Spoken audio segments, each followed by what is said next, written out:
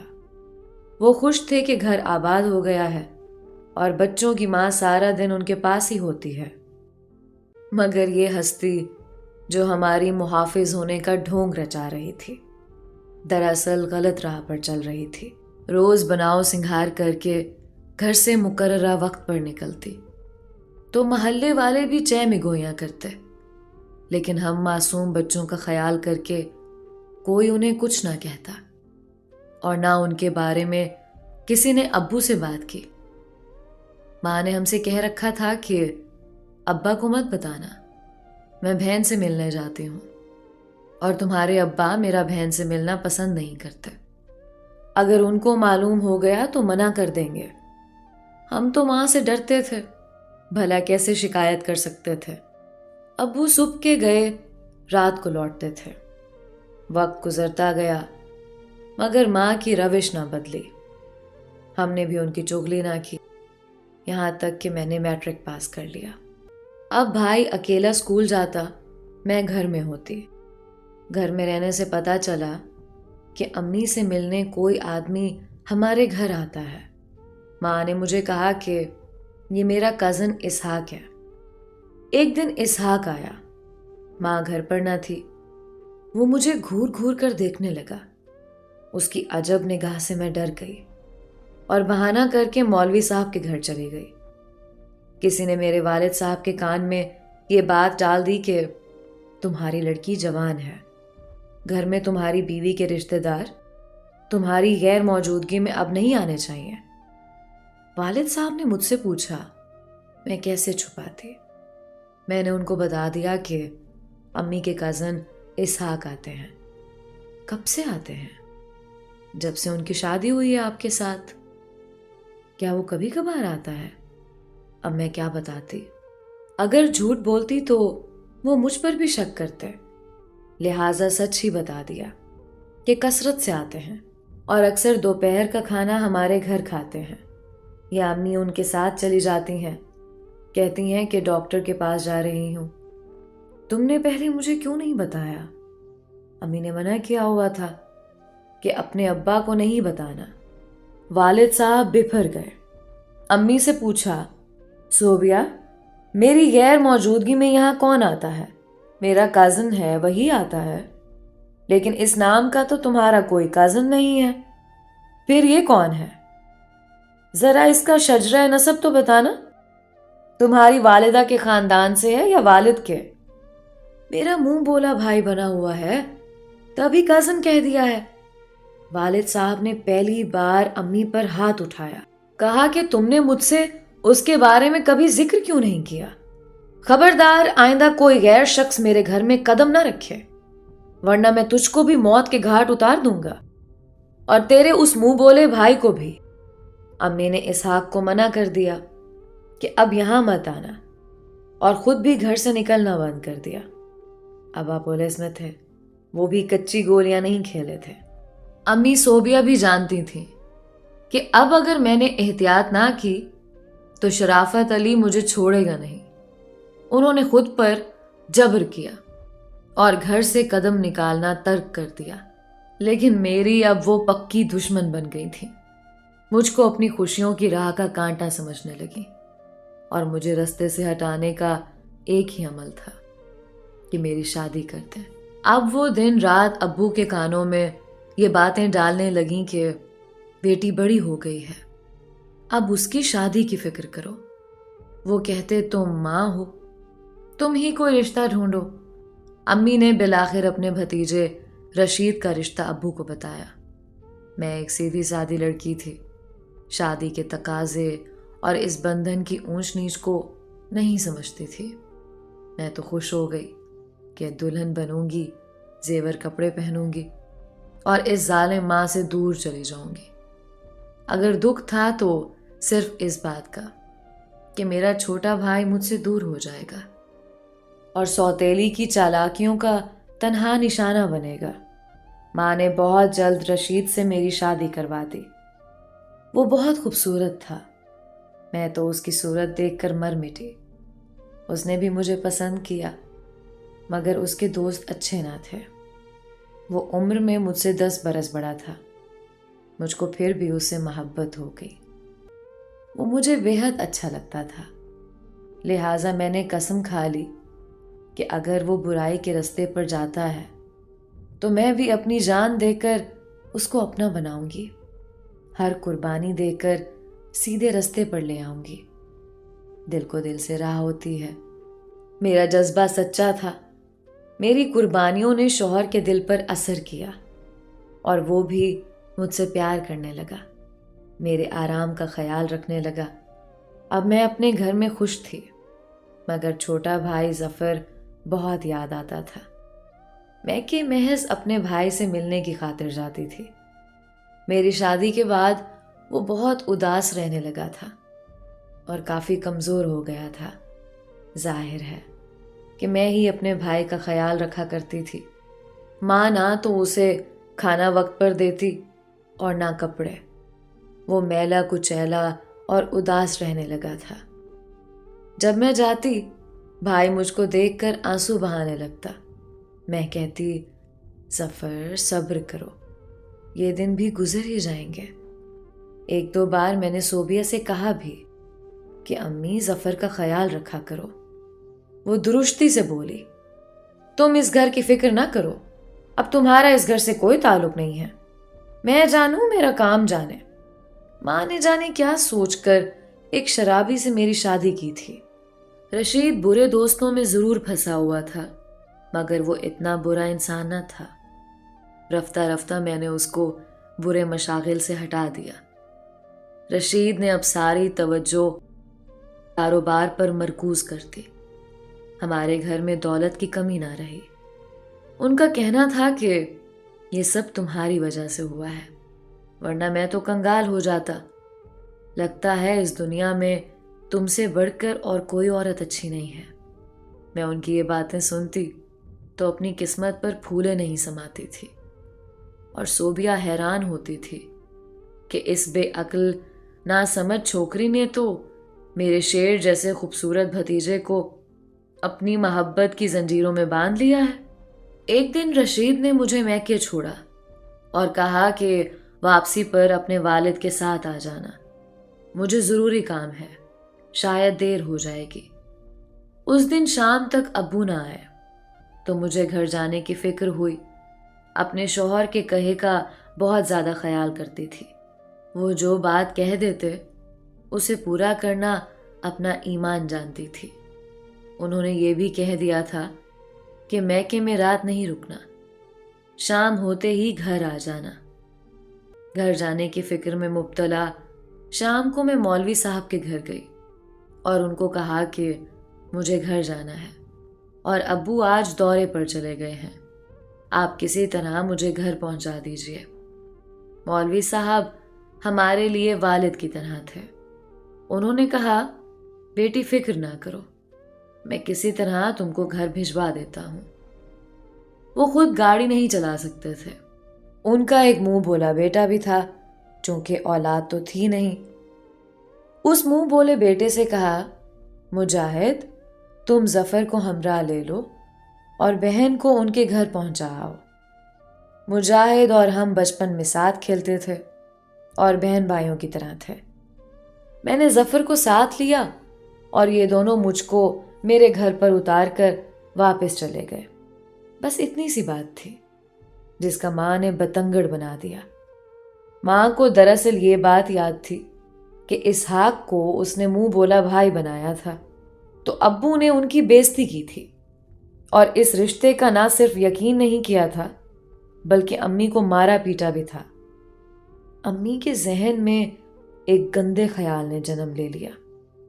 انہوں نے اگلے دن رشید کو بلایا اور کہا کہ تمہاری بیوی محلے کے جس لڑکے کے ساتھ آئی تھی، کیا تم نے اس سے پوچھا کہ وہ کون تھا اور اس سے ان کا کیا رشتہ تھا؟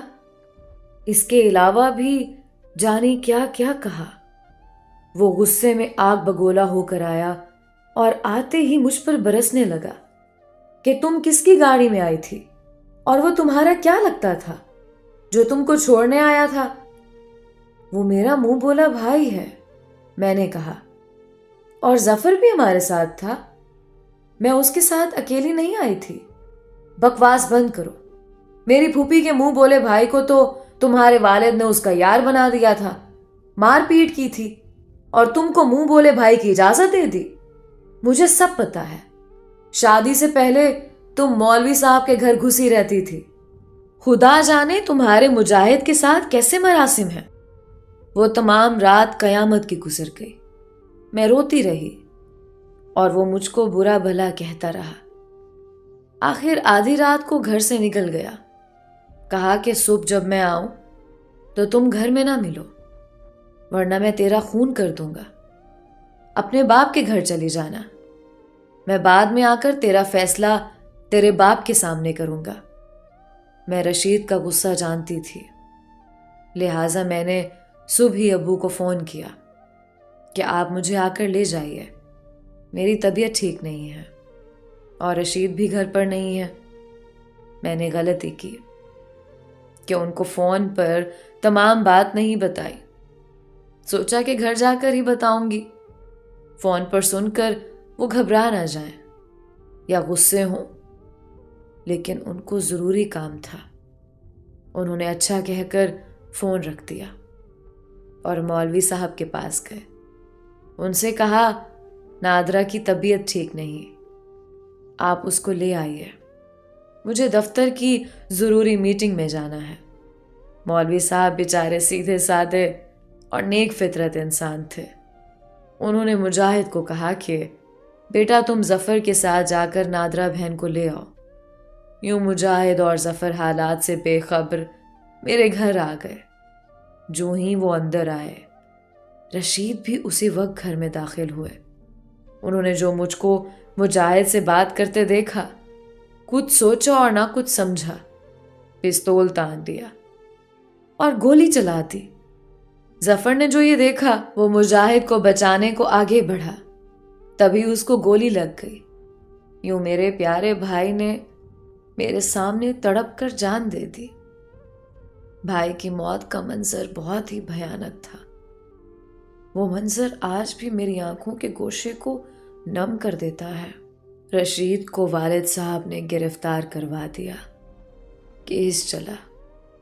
ابا جان نے اپنے اکلوتے بیٹے کے قاتل کو تختہ دار پر پہنچا کر دم لیا۔ صوبیہ کو اپنے بھتیجے کی سزا کا سخت ملال تھا، لیکن یہ سب کچھ اسی کا کیا دھرا تھا۔ بظاہر وہ منہ سے کچھ نہ کہتی تھی، لیکن اس کے اندر تو جہنم دہک رہا تھا۔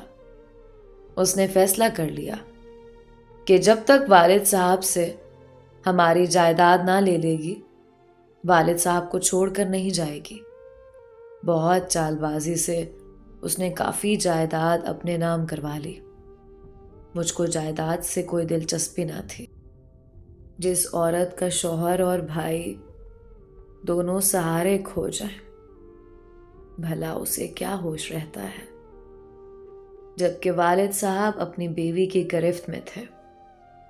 وقت ابھی پچھلے گھاؤ نہ بھر پایا تھا کہ تقدیر نے ایک اور ستم ڈھایا۔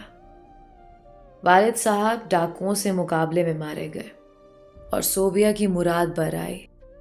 وہ تمام زیور، روپیہ، پیسہ سمیٹ کر اپنے اسی خیر خواہ کے پاس چلی گئی جس کا نام اسحاق تھا۔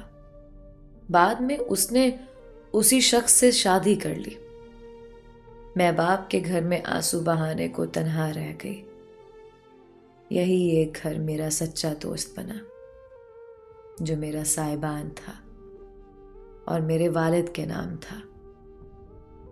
وقت نے میرے ساتھ جو مذاق کیا، اس کا شکوہ کس سے کرتی؟ آج میرا کوئی نہیں ہے، میرے اشک ہی میرے رفیق رہ گئے ہیں۔ انسان تنہا ہو تو سارے موسم ایک سے ہو جاتے ہیں۔ ایک مولوی صاحب کا گھرانہ ہے جو آج بھی مجھ سے وفا نبھا رہے ہیں۔ بیٹی کہا تھا تو بیٹی جانتے ہیں، اور دکھ سکھ میں کام آتے ہیں، وہ بھی میری سگی امی کی اچھائیوں کی وجہ سے۔ لیکن اس واقعے کے بعد وہ بھی دنیا سے ڈرتے ہیں کہ میرے شوہر نے انہی کے بیٹے کو بدگمانی میں قتل کرنا چاہا تھا۔ اگر وہ مجھے بہو بنا لیتے تو لوگ یہی کہتے کہ یہ الزام سچ ہی ہوگا، تبھی تو خون خرابہ ہوا، ایک قتل ہوا، ایک پھانسی چڑھا۔ دنیا کے منہ پر کس نے ہاتھ رکھا ہے؟ دوستو، آج کی کہانی آپ کو کیسی لگی؟ اپنی رائے کا اظہار کامنٹس باکس میں ضرور کیجیے گا۔ ایسی ہی مزید کہانیاں سننے کے لیے میرا چینل علیزہ ٹاک لازمی سبسکرائب کیجیے۔ ملتے ہیں ایک نئی کہانی کے ساتھ۔ اللہ آپ کا حامی و ناصر رہے۔